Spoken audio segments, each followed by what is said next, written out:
Hello అండి, నమస్తే. Welcome to smiley Sri channel. ఈరోజు మన ఛానల్లో ఎంతో టేస్టీగా ఉండే పప్పుచారు తయారీ విధానాన్ని చూపిస్తానండి. దీనికైతే మనం ఒక గ్లాసు కందిపప్పు తీసుకోవాలి. శుభ్రంగా కడిగేసుకుని పక్కన పెట్టుకొని ఇందులోనే ఒక 3 గ్లాసెస్ వాటర్ యాడ్ చేసుకోవాలి.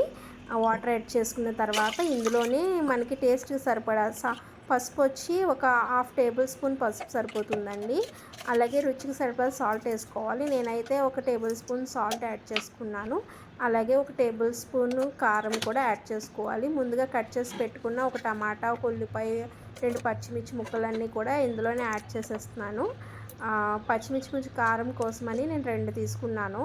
మీరు కారానికి సరిపడా ఎంత వేసుకుంటారో కారంకి అంత వేసుకోండి. విజిల్ పెట్టేసి ఇప్పుడైతే 6 విజిల్స్ వచ్చే వరకు ఉంచుకోవాలి. 6 విజిల్స్ వేస్తే మంచిగా పప్పు బాగా ఉడికిపోతుందండి. అప్పుడు మనము ఎక్కువ కష్టపడక్కర్లేదు. దాన్ని మిక్స్ చేయడం కోసం పప్పు గుత్తి అలాంటివి ఏమీ యూజ్ చేయకుండా మామూలుగా మన గెరిటితోనే మనం స్మాష్ చేసేసుకుంటే సరిపోతుందన్నమాట. అందుకని చెప్పి నేను 6 నుంచి 7 విజిల్స్ వేయించుకుంటాను పప్పుచారుకి. పప్పుకైతే 4 విజిల్స్ సరిపోతాయి. పప్పుచారుకి అయితే 6 విజిల్స్ వేయించుకోవాలి. ఇప్పుడైతే ఒక పెద్ద నిమ్మ సైజు అంత చింతపండు తీసుకొని ఒక గ్లాస్ వాటర్ యాడ్ చేసుకొని బాగా మిక్స్ చేసుకోవాలి. చింతపండు రసం అంతా వచ్చేంతసేపు ఒక 5 నిమిషాలు నానబెట్టి పక్కన పెట్టుకోవాలి. ఇలాగా నానిన తర్వాత ఇప్పుడు ఉడుకుతున్న పప్పులోకి చింతపండు రసం అంతా యాడ్ చేసేసుకోండి.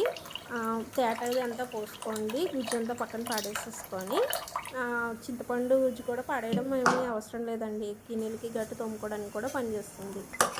ఇప్పుడు చికెన్ వేసుకొచ్చిన తర్వాత బాగా కలిపేసుకోండి.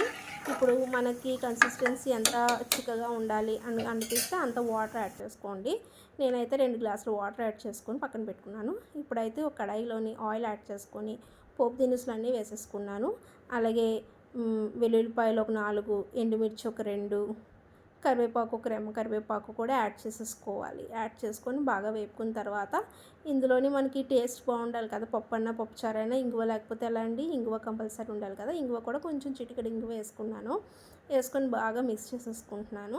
ఇప్పుడు ఇందులోని కూరగాయలు కూడా యాడ్ చేసుకోండి. నా దగ్గర అయితే ములక్కాడలు, క్యారెట్ ఉన్నాయి. అవి యాడ్ చేశాను. ఆల్రెడీ టమాటా ఇవన్నీ వేసాను కదా ముందే. ఇప్పుడు బాగా వేగిన తర్వాత ఈ మిశ్రమంలోని పప్పుచారు దాంట్లో ఇవంతా పోపు అంతా యాడ్ చేసుకొని కిందికి పైకి బాగా కలుపుకొని సిమ్లో పెట్టుకొని ఒక 20 మినిట్స్ బాగా మరగనివ్వండి. వాటర్ అంతా కన్సిస్టెన్సీ తగ్గాలి కదా చిక్కగా అవ్వడానికి. కొంచెం టేస్ట్ కూడా బాగుంటుంది ఇలా మెల్లగా సిమ్లోని ఉడికితే పప్పుచారు. అంతేనండి, ఎంతో టేస్టీగా చాలా ఈజీగా క్విక్గా చేసుకునే పప్పుచారు తయారీ విధానం అండి. బ్యాచిలర్స్ సైతం చేసేసుకోవచ్చు. ఎవరైతే మన ఛానల్ ఫస్ట్ టైం చూస్తున్నారో సబ్స్క్రైబ్ చేసుకోండి, లైక్ చేయండి.